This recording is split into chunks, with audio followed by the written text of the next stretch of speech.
Reserve bank ने 2024 में एक ऐसा रूल अप्लाई कर दिया है सभी लोन डिफॉल्टर्स पर। अगर लोन वो व्यक्ति नहीं चुका पा रहे हैं और उन्होंने बैंक को, एनबीएफसी को, मतलब जिससे भी उन्होंने लोन लिया है, अगर उनको कोई सूचना नहीं दी लिखित में कि वो लोन क्यों नहीं चुका पा रहे हैं और कब चुका पाएंगे, तो बैंक व एनबीएफसी उस व्यक्ति के ऊपर क्रिमिनल ऑफेंस के तहत एक्शन ले सकती है। बैंक उसके ऊपर क्रिमिनल केस कर सकता है। ये आरबीआई का रूल है, नया रूल आया है 2024 में। तो दोस्तों, ये मेरा कहना नहीं है, मेरे एक सब्सक्राइबर ने मुझे व्हाट्सएप पर मैसेज किया, उन्होंने अपनी प्रॉब्लम मुझे बताई, मैंने उनकी प्रॉब्लम को अच्छे तरीके से समझा। उन्होंने मुझे बताया, राहुल सर, हम पिछले काफी टाइम से बहुत ज्यादा परेशानी में है, बहुत ज्यादा दिक्कत में है।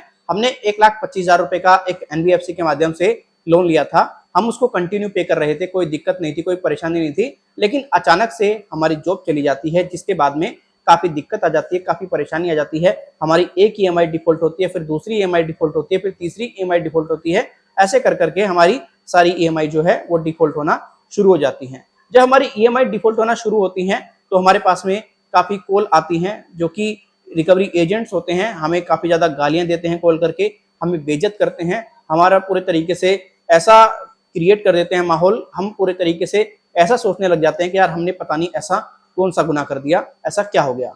फिर हमने अपने एक मित्र से इस बारे में सलाह ली, तो हमारे मित्र ने ये बताया कि आपको एक भी रुपया पे करने की जरूरत नहीं है, जब आपके पास में पैसा हो, रुपया हो, दे देना।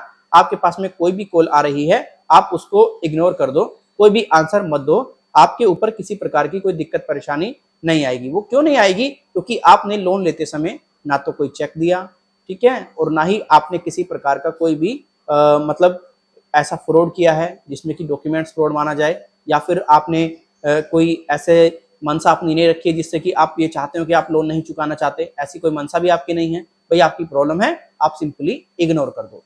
तो दोस्तों, उन्होंने ऐसा ही किया, कॉल्स वगैरह को प्रॉपर तरीके से इग्नोर कर दिया और उनको कोई आंसर देना पूरी तरीके से बंद कर दिया। अब भाई दिन में जब 50-50 कॉल आएंगी, 60-60 कॉल आएंगी, 70-70 कॉल आएगी, तो व्यक्ति कहां से आंसर दे पाएगा?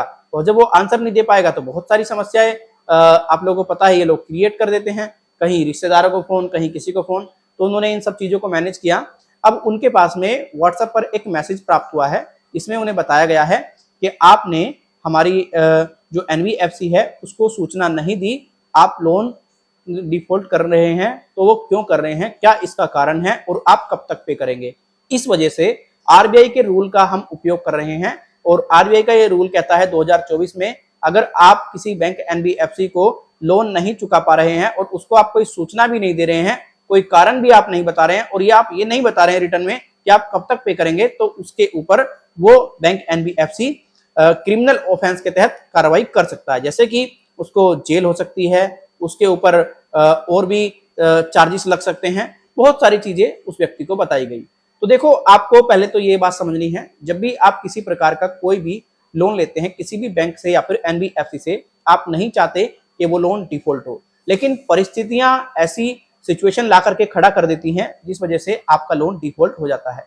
जब भी आपका लोन डिफॉल्ट होता है, जो मिडिल क्लास व्यक्ति होता है, जो मीडियम क्लास का व्यक्ति होता है, वो नहीं चाहता उसका लोन डिफॉल्ट हो, वो चाहता है उसको बैंक को या फिर जिस एनबीएफसी से उसने लोन लिया है पाई पाई वापस कर दे। लेकिन मजबूरी ऐसी उस व्यक्ति पर आ जाती है जिस वजह से ऐसी सिचुएशन क्रिएट हो जाती है। अब देखो, जब भी आप कोई लोन डिफॉल्ट करते हैं तो इसका मतलब ये बिल्कुल नहीं है आप क्रिमिनल माने जाओगे, आपके ऊपर कोई क्रिमिनल केस होगा। आपके ऊपर सीधा सीधा अगर केस होता भी है तो वो सिविल का केस माना जाएगा। अब सिविल के केस में कोई ऐसा तो है नहीं कि भाई जेल हो जाएगी, आपको ये हो जाएगा, वो हो जाएगा, ऐसा कुछ भी नहीं होता है। सिविल के केस में जो माननीय जज साहब को उचित लगेगा वो होगा, राइट। और अनसिक्योर लोन में तो खैर कोई केस वगैरह मैंने नहीं देखे हैं होते हुए, जिसने 1 लाख का लोन लिया है या किसी ने 50,000 का लोन लिया है, तो उसमें तो कोई केस वगैरह मेरी नजर में नहीं आया ऐसा होता है।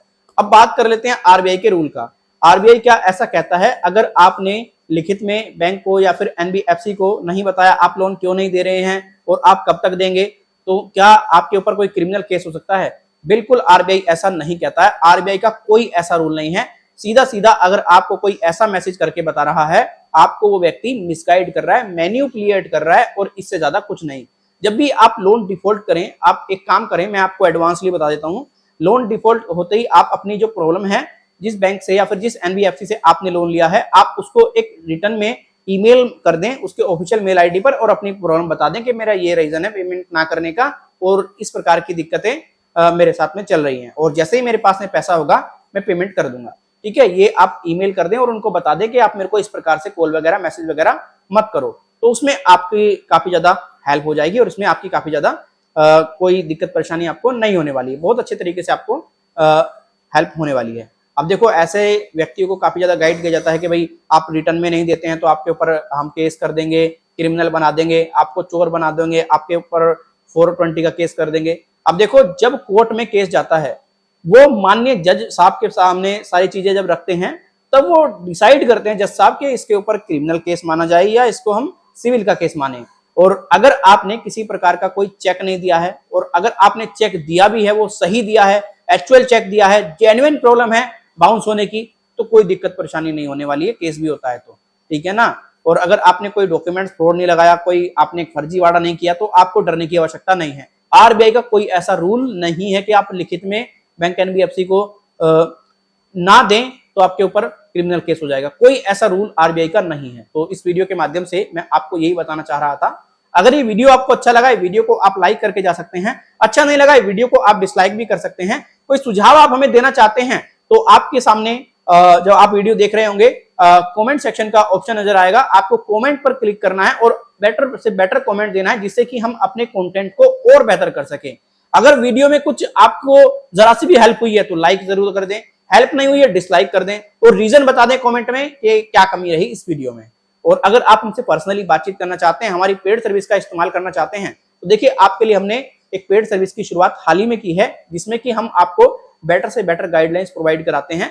अगर आपको एडवोकेट से संपर्क करना है, हालांकि हम कोई थर्ड पार्टी एडवोकेट से जुड़े हुए हैं, हम कोई खुद एडवोकेट नहीं है, तो हम आपको थर्ड पार्टी एडवोकेट के पास में कनेक्ट करा देंगे और अगर लगेगा कि इस केस को हम ही सॉल्व करेंगे तो हम ही सॉल्व कर देंगे और आपको यहाँ पर काफी मिनिमम फी जो है वो पे करनी पड़ेगी। अब आप हमें संपर्क कैसे कर सकते हैं, ये हमारा व्हाट्सएप नंबर है, इस पे अपना नाम, अपना मोबाइल नंबर प्लस आपकी जो प्रॉब्लम है वो हमें प्रोवाइड करा देनी है। वीडियो तो आपको डेफिनेटली अच्छा ही लगा होगा। अब आप मुझे आगे दीजिएगा। बाय बाय, टेक केयर, जय हिंद, वंदे मातरम।